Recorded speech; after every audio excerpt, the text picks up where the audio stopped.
lo primero es empezar a hablar del síndrome hemofagocítico, que es de donde se desprenden todas las teorías del síndrome de activación macrofágica o toda la fisiopatología del síndrome de activación macrofágica y el síndrome de liberación de citoquinas. Y el síndrome hemofagocítico, en principio, desde su definición, es una enfermedad congénita donde hay una alteración puntual en la inmunidad innata celular, básicamente en los natural killers. La función de las células asesinas naturales o los natural killers en el cuerpo es fundamentalmente dos. Uno, atacar y destruir las células tumorales.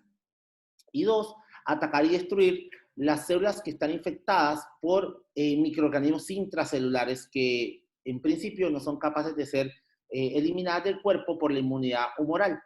La forma como las natural killers actúan es bastante interesante porque son células que reconocen a las células tumorales o a las células infectadas, ya sea por virus o por microorganismos intracelulares, por la alteración en las moléculas de expresión de HLA tipo 1.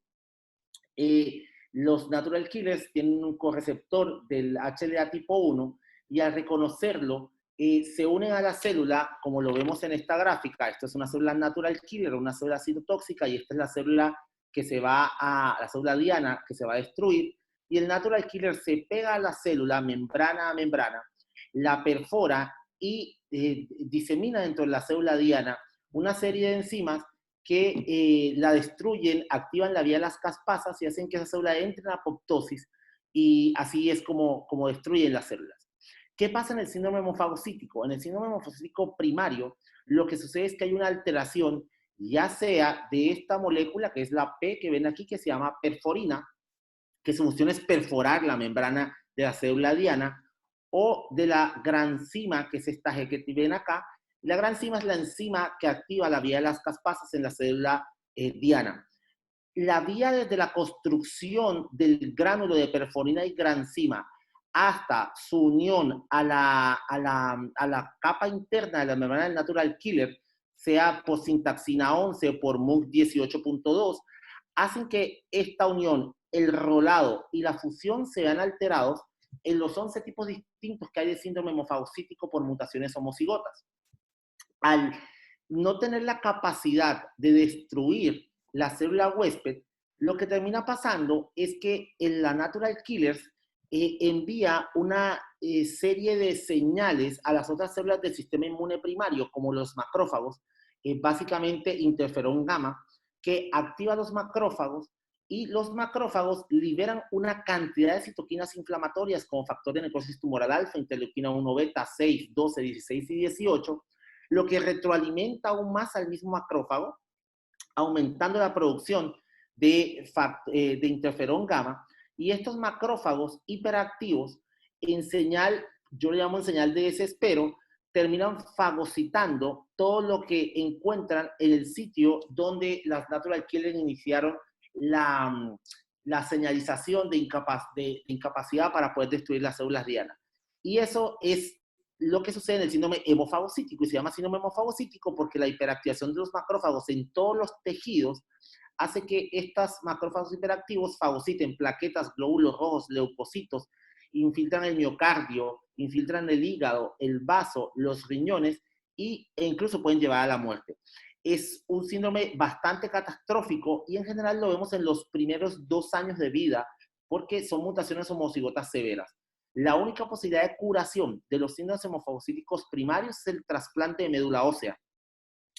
Hay algunas personas que son heterocigotas para las mutaciones del síndrome hemofagocítico, y al ser heterocigotas no presentan la forma primaria de la enfermedad. Pueden tener síndromes hemofagocíticos secundarios que generalmente están asociados a infección por Epstein-Barr virus, que es el que más ha demostrado que está asociado a los síndromes hemofagocíticos secundarios en personas con mutaciones heterocigotas. ¿Qué pasa? ¿Cómo es la respuesta inmune en la hemofagocitosis o la hemangiolinfohistiocytosis o el síndrome hemofagocítico primario? Estas gráficas son bien dicientes y bien interesantes para poder entender ahora más adelante cómo funciona el sistema inmune en la infección por COVID. Y es que aquí en el cuadro de la izquierda vemos pacientes con linfohistiocytosis primaria o síndrome hemofagocítico primario, y aquí están las natural killers, que fueron las células que hablamos ahora, que su función es muy importante en el cuerpo. los pacientes con linfohistiocytosis primaria maligna tienen pérdida de la función de las natural killers, menos frecuentemente pérdida de la función de los linfocitos T citotóxicos, y al no poder destruir las células infectadas, como las células dendríticas, que son las que presentan los antígenos, se aumenta la producción de interferón gamma, que fue lo que hablamos ahora, e hiperestimulan el macrófago, quienes liberan muchísimas citoquinas que hacen que se pierda la regulación de la respuesta inmune. En los secundarios no hay pérdida de función, esto es, por ejemplo, en los pacientes que tienen infección por Epstein-Barr virus, o los pacientes que tienen algunas enfermedades autoinmunes, ahorita vamos a hablar un poco de la artritis idiopática juvenil. Estos pacientes lo que tienen es una ganancia de la función. Tienen una hiperestimulación del sistema inmune primario, lo que hace que se aumente la cantidad de interferón gamma y así se hiperestimula el macrófago. Esta misma respuesta la vemos en algunas terapias celulares que usamos en hematología, como las CAR T-cells, que básicamente lo que hacen es tratar de simular de alguna manera la función de los natural killers para destruir directamente las células leucémicas, lo que hace que se aumente la producción de interferón gamma y se perestimulen a los macrófagos. Ahora vamos a entender un poco y vamos a centrarnos en el tema de la infección por coronavirus. ¿Cómo logra el coronavirus evadir la respuesta inmune? Pues realmente lo que hace el SARS-CoV-2 es evadir en principio la respuesta inmune. Todos ustedes, bueno, con el tema del coronavirus, saben y tienen claro que esto es un virus que tiene una cápside, un virus de RNA, que tiene una cápsula, una nucleocápsula, y tiene unas proteínas esenciales y otras no esenciales. De las proteínas más importantes es esta proteína, esta rosadita que ven acá, que es la proteína S. Esta proteína S se une al receptor de AC2 de la enzima convertidora de angiotensina 2, y es así como entra a las células respiratorias, y una vez dentro de la célula, este virus es capaz, y ya se lo voy a mostrar, de usar múltiples mecanismos para poder evadir la respuesta inmune.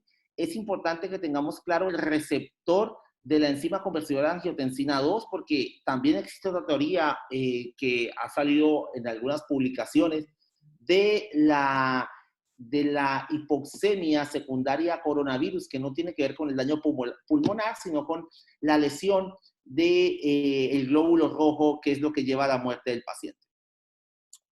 Una vez dentro de la célula, el coronavirus tiene múltiples mecanismos de evasión de la respuesta inmune. ¿Cómo lo logra?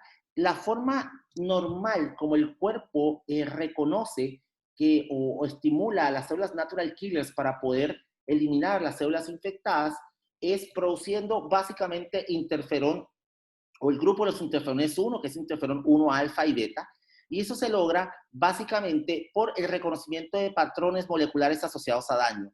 Estos patrones moleculares asociados a daño se reconocen de dos maneras. Uno, por el RNA de doble cadena, que es este que ustedes ven acá, o este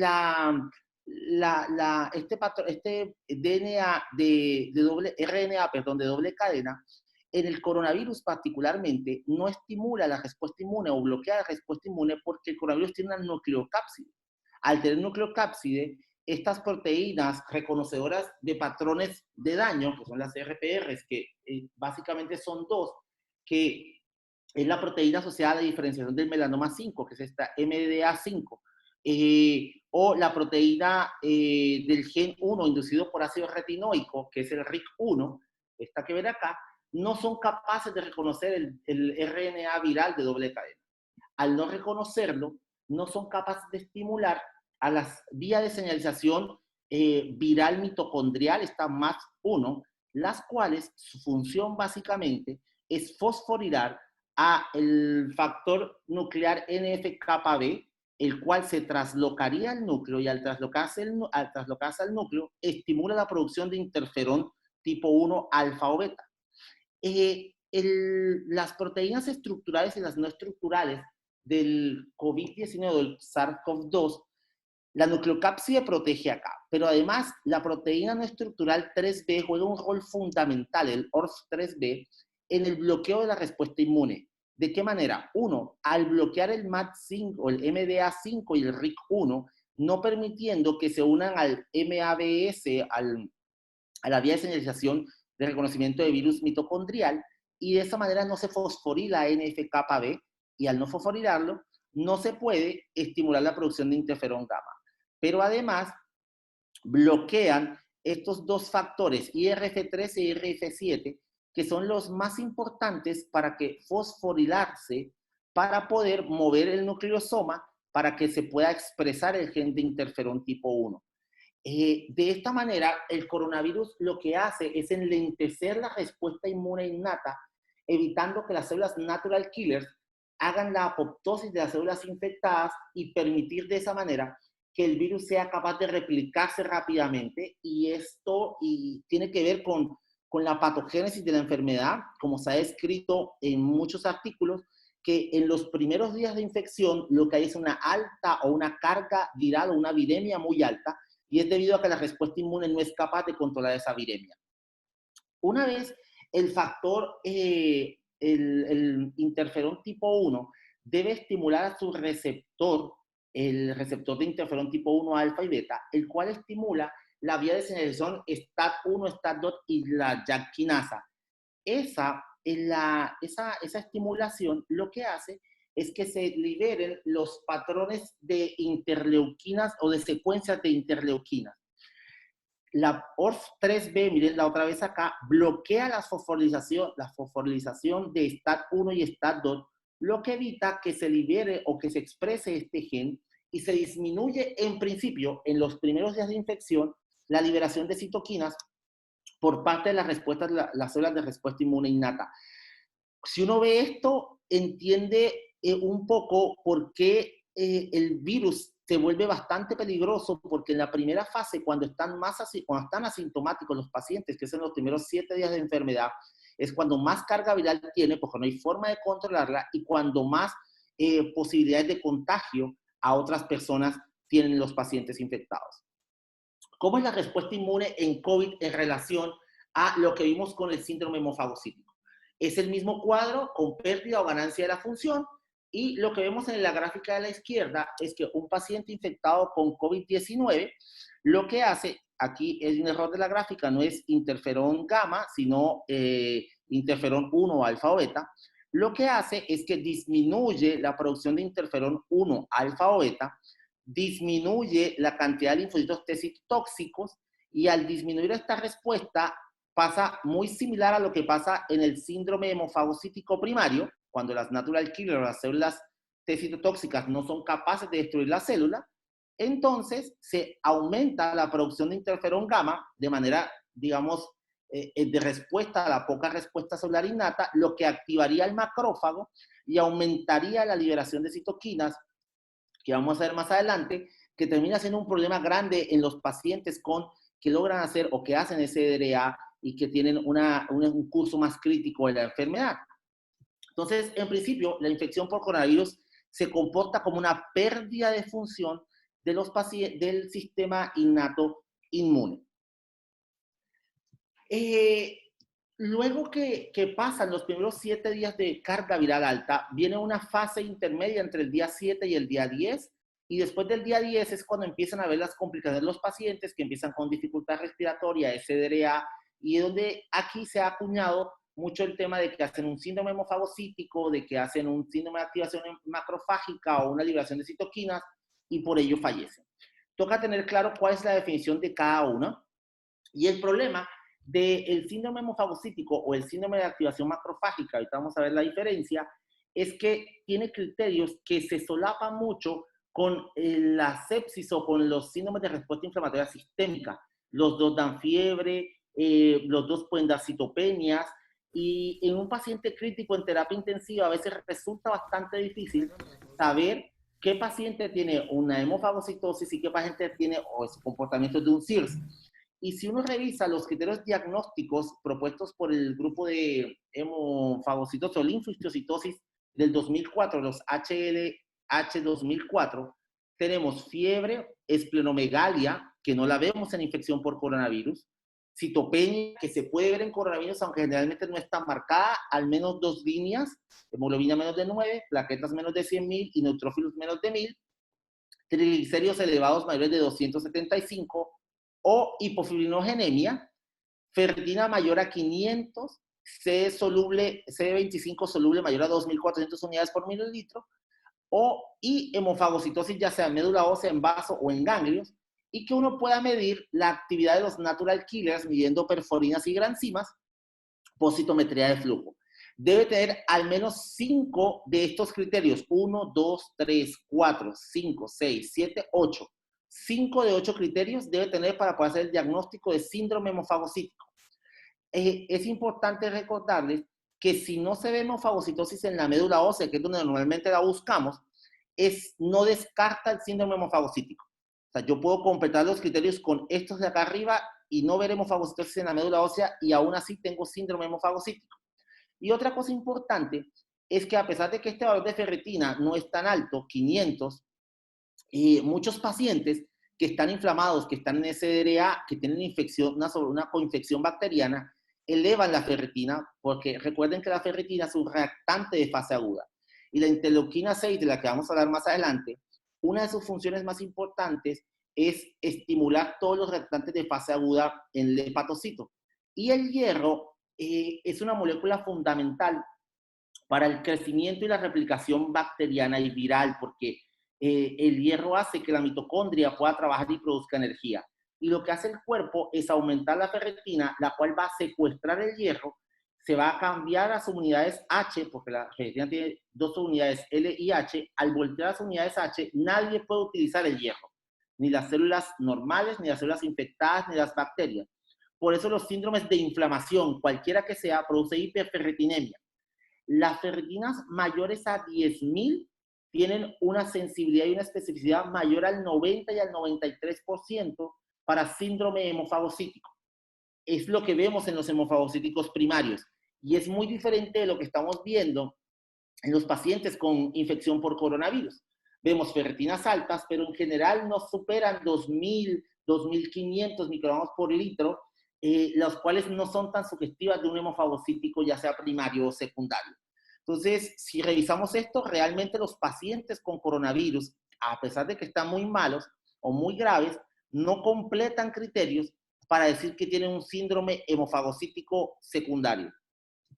Y si lo comparamos, los criterios de HLH de 2004 con los criterios de activación macrofágica, que teóricamente se derivaron del síndrome hemofagocítico, pero su fisiopatología es distinta, porque si recuerdan la segunda o tercera diapositiva, aquí hay una pérdida de función de los natural killers y aquí hay una ganancia de función de las células del sistema inmune, en aumentar la producción de interferón gamma. Estos criterios de activación macrofágica fueron descritos en principio para la enfermedad de Still en la artritis idiopática juvenil, pero cada vez se aplican más a otras enfermedades no congénitas del sistema inmune. Y miren que tenemos unos criterios distintos: ferritina mayor a 684 y dos de los siguientes: plaquetas bajas, transaminasas altas, triglicéridos altos y fibrinógeno bajo. Estos criterios son mucho menos que los que vemos acá y caben más para nuestros pacientes infectados por coronavirus. Tienen fiebre, tienen ferritina alta, tienen plaquetas ligeramente disminuidas, nunca son trombocitopenias severas, pueden tener transaminasas elevadas, triglicéridos no muy elevados, y el fibrinógeno es fundamental porque miren que es 360 o 3.6 gramos sobre el litro, y los pacientes con coronavirus, y es otro tema de discutir, no hacen una coagulación intravascular diseminada, no hacen una hiperfibrinogenemia severa como la vemos en pacientes con sepsis. Estos pacientes hacen una coagulación intravascular localizada en el pulmón, casi que se comportan como una microangiopatía trombótica, inclusive se puede pensar que funcionan como una hiperfibrinolisis secundaria localizada y el fibrinógeno no está consumido. Así que se ajustan más para los pacientes con coronavirus los criterios de activación macrofágica más que los criterios de hemofagocitosis. Entonces, no pensemos en hemofagocitosis en coronavirus, pensemos en activación macrofágica, y de ahí se deriva el tema de la liberación de citoquinas en COVID. ¿Qué tantas citoquinas se liberan en infección por coronavirus? Y esta gráfica es bien interesante porque en este artículo colocaron infección por COVID-19, infección por SARS, que era coronavirus 1, y MERS. Y si empezamos a revisar citoquinas por citoquinas, esta es muy importante, interleuquina 6, por lo que les dije que es un rol fundamental en la inflamación, está aumentada en COVID-19 en SARS, parece que puede estar aumentada en MERS, pero si revisamos el resto de las citoquinas, 2, 1 beta, interferón gamma, factor de necrosis tumoral alfa, interleuquina 10, todas están aumentadas en infección por coronavirus, cosa que no sucede en los pacientes por infección por SARS o por infección en MERS. Quiere decir que el comportamiento de este virus impacta más sobre el sistema inmune que los dos coronavirus anteriores. Y eso tiene, digamos, mucho impacto en la respuesta y en el desarrollo clínico que estamos viendo en los pacientes. La interleuquina 6, yo le digo que es como la chacha de la película porque la interleuquina 6 tiene muchísimas funciones. Uno, actúa sobre muchas células, células endoteliales, linfocitos T, macrófagos, monocitos, pero además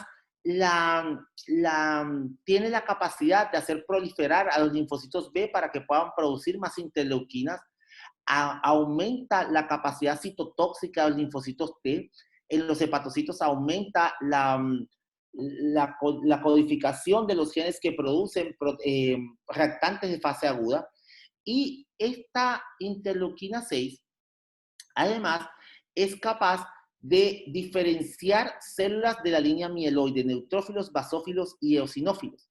Y esto es importante porque cuando diferencian eosinófilos y basófilos, al aumentar la cantidad de interleuquina 6, hay muchísimo daño tisular por la liberación de gránulos de estos que en principio deberían contener la fase inflamatoria, pero en exceso terminan produciendo muchísimo daño celular.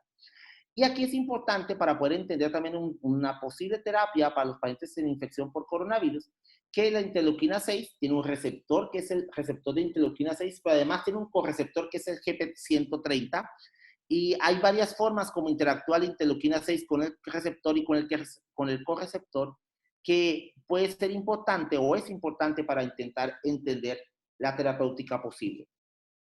Entonces, si vemos que en la segunda fase de la infección por COVID-19 se comporta como realmente un síndrome de liberación de citoquinas, cabe y tiene mucha lógica pensar que en esta fase deberíamos o podríamos utilizar agentes inmunosupresores para poder contener esta tormenta de citoquinas que termina produciendo más daño que beneficio al paciente. De hecho, en las gráficas, cuando uno revisa las gráficas de infección por coronavirus, después del día 7 a 10 y más después del día 10, la carga viral baja impresionantemente. Y lo que tenemos es pura respuesta inmune, que es lo que termina dañando los tejidos del paciente. Entonces, como siempre, los esteroides han sido piedra angular en el tratamiento de todos los desórdenes del sistema inmune. Hay varios esquemas, hay metilprednisolona, hay dexametasona, hay prednisolona, y lo que ellos hacen, los esteroides, es que tienen un receptor en el núcleo, que es el receptor nuclear de esteroides, y ese receptor nuclear de esteroides lo que hace es que inhibe la proliferación de las células del sistema inmune, pero además tiene una función fundamental, y es que estabiliza la membrana del macrófago. Y al estabilizar la membrana del macrófago no puede fagocitar y se internalizan los receptores para interferón gamma, y al internalizar esos receptores no se puede estimular más al macrófago para seguir liberando citoquinas. Tiene mucho sentido utilizarlo, tiene un problema, y es que actúa en todas las células del sistema inmune, pero si somos juiciosos con la evidencia actual, todavía no existe, y de hecho la evidencia tiende a pensar que no deberíamos utilizar, o tiende a mostrarnos que no deberíamos utilizar esteroides en pacientes con infección con COVID. Los resultados no son muy alentadores y tendríamos que esperar realmente estudios que nos muestren si son beneficiosos o si el uso de esteroides realmente es deleterio en estos pacientes. Otros inmunosupresores, como los inhibidores de calcineurina, ya sea ciclosporina o tacrolimus, básicamente lo que hacen es que inhiben la actividad de los linfocitos T hiperreactivos, y al disminuir la cantidad o la actividad de linfocitos T hiperreactivos se disminuye la producción de interferón gamma, y de esa manera disminuye la activación del macrófago. No existen estudios de uso de ciclosporina y tacrolimus en pacientes con infección por coronavirus. Anakinra parece tener cierta función desde la teoría y hay un estudio corriendo ahorita utilizando anakinra en pacientes con infección con coronavirus y es que anakinra lo que hace es que bloquea la señalización a través de interleuquina 1 y de esa manera los pacientes tienen menos actividad de citoquinas. Aquí hay una puerta muy grande para poder contener la respuesta inmune a la tormenta de citoquinas en los pacientes con infección por COVID. Y es utilizar las moléculas que bloquean la señalización de interleuquina 6. Como vimos, interleuquina 6 juega un rol fundamental en el síndrome de liberación de citoquinas. Tocilizumab es con el que más experiencia se tiene, más que con sarilumab. Tocilizumab lo hemos utilizado sobre todo en esto, en el síndrome de liberación de citoquinas derivado del uso de CAR T-cells. Y tenemos experiencia utilizando tocilizumab. Ya hay muchos estudios corriéndose con tocilizumab. Los esquemas se han extrapolado de las CAR T-cells o de enfermedades autoinmunes, donde se pueden utilizar hasta 3 dosis. Pero todavía no sabemos realmente si tocilizumab mejoraría el desenlace de los pacientes con infección por coronavirus. Con tocilizumab es bien importante entender cómo funciona la interacción entre la interleuquina 6 y su receptor y su correceptor. Hay varias formas como pueden actuar. Interleuquina 6 llega directamente al receptor que está enclavado en la membrana celular. Este es el receptor de la interleuquina 6 y este es su correceptor, el GP130. Y una forma es que interleuquina 6 llegue acá. La otra forma es que la interleuquina 6 se una en sangre, en plasma, al receptor soluble de la interleuquina 6 y los dos unidos lleguen al correceptor que está enclavado en la membrana celular. El correceptor está acá y llega a la unión de la interleuquina 6 con su receptor soluble. Y la otra forma es que se una la interleuquina 6 con el receptor soluble de interleuquina 6, con el receptor soluble de GP130 y lleguen a la membrana celular y se unan al GP130. Aquí hay una forma de bloquearlo y es lo que vamos a ver con tocilizumab. ¿Qué hace tocilizumab? Tocilizumab es un bloqueador, un competidor, un competidor por el receptor de la interleuquina 6. Así es como bloquea la acción de la interleuquina 6. Al bloquear la acción de la interleuquina 6, no hay traducción de JAK ni de STAT2, y al no ver esto, no se puede liberar el resto de interleuquinas, ni interleuquina 1 beta, ni factor de necrosis tumoral alfa, ni interleuquina 10, ni interleuquina 17, y se disminuye la carga de la liberación de citoquinas, se disminuye la hiperestimulación del sistema inmune, y de esa manera calman la cascada inflamatoria severa que pueden tener o que tienen los pacientes por infección por coronavirus o por otro tipo de síndrome de liberación de citoquinas. Si uno revisa esto en la teoría, tiene muchísimo sentido utilizar tocilizumab en los pacientes críticos con infección por COVID que cursen con un síndrome de liberación de citoquinas, que idealmente uno pudiese medir el nivel de interleuquina 6 antes de utilizar tocilizumab y después de utilizar tocilizumab para ver si baja la cantidad de interleuquina 6 y así poder objetivizar si de verdad está funcionando o no. Pero, ¿qué es importante entender? Que no se puede o no se debería utilizar en todos los pacientes, porque la interleuquina 6 no es del todo mala. Dependiendo de la fase de la infección por coronavirus donde se encuentra el paciente, la interleuquina 6 va a jugar tiene un rol distinto y fundamental para los pacientes con infección por coronavirus.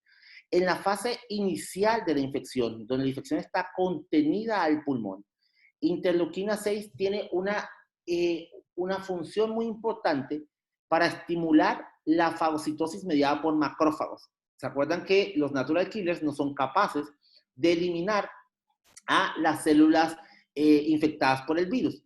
Y además, las interleuquina 6 estimula la actividad también de los neumocitos tipo 2.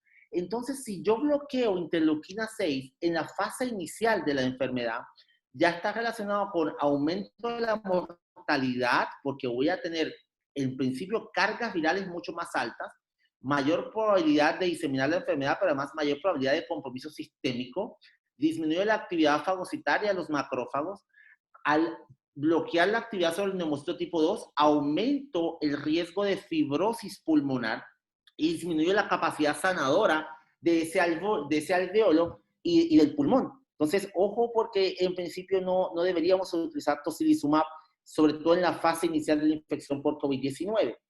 Y diferente es cuando yo tengo un síndrome de liberación de citoquinas con compromiso de otros órganos, bloquear la respuesta inmune bloqueando interleuquina 6 me puede ayudar a reducir la mortalidad, disminuye la cantidad de inflamación y de esa manera puedo ayudar a mi paciente. Entonces es importante entender la fisiopatología de la enfermedad. Yo he estado invitado a unas reuniones todas las mañanas de coronavirus acá en Cartagena y hemos estado discutiendo mucho el tema de los tiempos, de cuándo comenzar cada medicamento, de si es en la fase inicial debemos utilizar antirretrovirales, pero si es en la fase inflamatoria podemos pensar en tocilizumab. Entonces, ojo porque es bien importante que entiendan en qué momento de la enfermedad o en qué timing va su paciente para poder decidir si pueden o no utilizar tocilizumab. Pero, ¿de qué se terminan muriendo los pacientes por infección por COVID?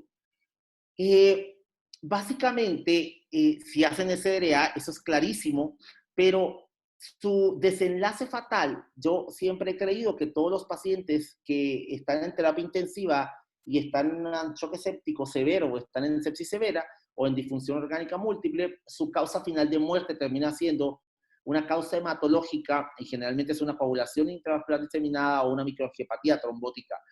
¿Y de qué se mueren? De hiperactivación de los macrófagos. Y esto desencadena dos fenómenos. Uno, el fenómeno inmune, que fue el que ya revisamos, hemos estado revisando, pero además el fenómeno trombótico, que podrá ser, digamos, ámbito de otra charla. Y es que es bien interesante entender que hay liberación del factor activador del plasminógeno. El factor activador del plasminógeno lo que hace es convertir el plasminógeno en plasmina. Y normalmente en todos los procesos inflamatorios del alvéolo, en todos, hay liberación de fibrina, porque cuando yo activo la cascada inflamatoria, activo un circuito que se llama el circuito de las quininas, que es quininógeno de alto peso molecular, precalicreína y calicreína. El circuito de las quininas es capaz de activar la vía intrínseca de la coagulación y al activar la vía intrínseca de la coagulación, esa cascada final termina en la producción de fibrina. Producir fibrina es muy importante para poder contener el proceso infeccioso. Si yo produzco un trombo de fibrina, es poco probable que la infección pueda viajar y que yo haga septicemia. Esa es la unión o el enlace que hay entre la respuesta inflamatoria y el sistema de coagulación. Son simbióticos. Y si yo tengo fibrina y libero desde el macrófago factor activador del plasminógeno, convierto el plasminógeno en plasmina y la plasmina lo que hace es cortar las moléculas de fibrina y al cortarlas libero el dímero D, porque puedo cortar por los enlaces simples. Y es por eso que vemos dímero D elevado en los pacientes que tienen infección severa por coronavirus. De hecho, se ha convertido en un biomarcador pronóstico en los pacientes sin que tengan necesariamente una coagulación intravascular diseminada.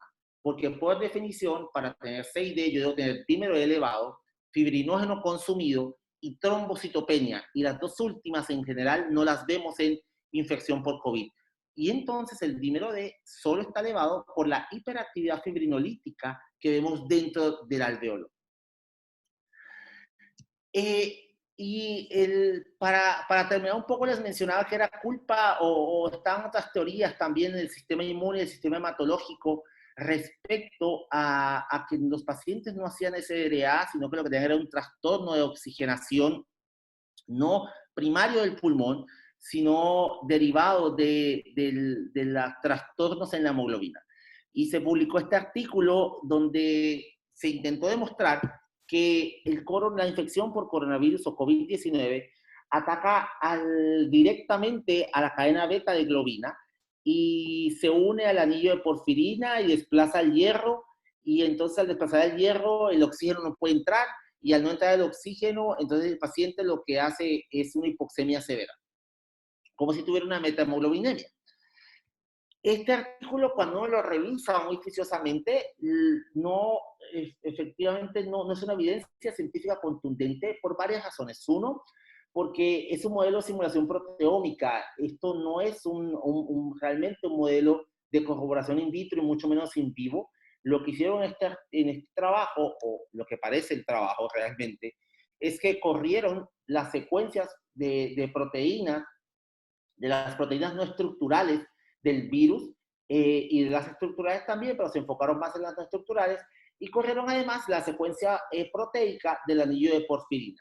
Y vieron algunas similitudes del bolsillo del anillo de porfirina de la cadena beta y lo que intuyeron era que como tenían similitudes proteicas, entonces en la proteína no estructural 3B encajaba entonces en el bolsillo de la cadena beta y de esa manera desplazaba el hierro del anillo de porfirina.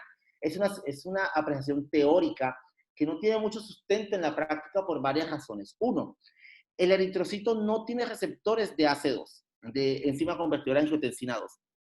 Y vimos en las primeras diapositivas que el virus necesita el receptor para poder entrar a la célula. El receptor de la enzima convertidora de angiotensina está en los neumocitos, está en células renales, está en células miocárticas, pero no en el eritrocito. Entonces, si no hay receptor, no puede entrar el virus. Pero además, sucede que el eritrocito no le sirve mucho al virus, porque el eritrocito no tiene organelas intracelulares. Al no tener organelas intracelulares, no tiene mitocondria, no tiene vía de señalización activada por virus mitocondrial, no tiene retículo endoplásmico, no tiene aparato de Golgi. Al virus realmente le sirve poco el eritrocito para poderse replicar y poder aumentar su carga viral. Pero además, si uno revisa, el coronavirus, el COVID-19, tiene un tamaño entre 80 y 220 nanómetros. Y si revisamos la molécula de hemoglobina, solo tiene 7.5 nanómetros. O sea, por física básica, un virus que tiene 80 nanómetros no cabe en una proteína que tiene 7.5, que además está hiperplegada y que en un bolsillo no va a caber. Entonces, no existe la posibilidad que el coronavirus desplace el hierro del anillo de porfirina en los pacientes que tienen infección. Pero además, la oxigenación, o sea, los trastornos de la oxigenación primarios del eritrocito, como la metamoglobinemia, no producen depósitos hialinos en los alveolos de los pacientes. O sea, el pulmón sigue funcionando. Y lo que se ve en las autopsias de los pacientes con coronavirus es que efectivamente tienen depósitos hialinos, tienen desprendimiento, daño tisular en el alveolo, cosa que no pasaría en los pacientes si solo tuvieran una alteración del glóbulo rojo como propone este artículo. Creo que aquí termino. No. Y lo otro, perdón, es que si este artículo supone que cuando el hierro está libre, se traslada a los órganos, especialmente al pulmón, y ese hierro libre es el que termina produciendo muchísimo daño en el alveolo. Quiero recordarles que el hierro es una molécula fundamental para el cuerpo, pero además es una molécula muy, muy tóxica, efectivamente, porque produce una reacción que se llama reacción de Fenton, que genera muchísimos radicales libres, y es por esto que el cuerpo tiene muchísimos mecanismos de protección para no tener hierro libre. Uno de esos es la hemopexina, la transferrina, pero además es importante aclarar que el hierro libre no aumenta la ferritina como describen en el artículo. La ferritina es una proteína que capta el hierro. Y si yo tengo hierro libre, eso no va a aumentar mi cantidad de ferritina. Pero además no está descrito en ninguna patología por sobrecarga de hierro que exista toxicidad pulmonar por hierro libre. El hierro libre daña los ganglios basales, la sustancia negra, la tiroides, el pulmón, el riñón, el hígado, el páncreas, pero no daña el pulmón. Entonces, este artículo se desvirtúa mucho y definitivamente no existe relación entre la infección por COVID-19 y el glóbulo rojo que existe la enfermedad. Aquí termino. Sí. Bueno, muchísimas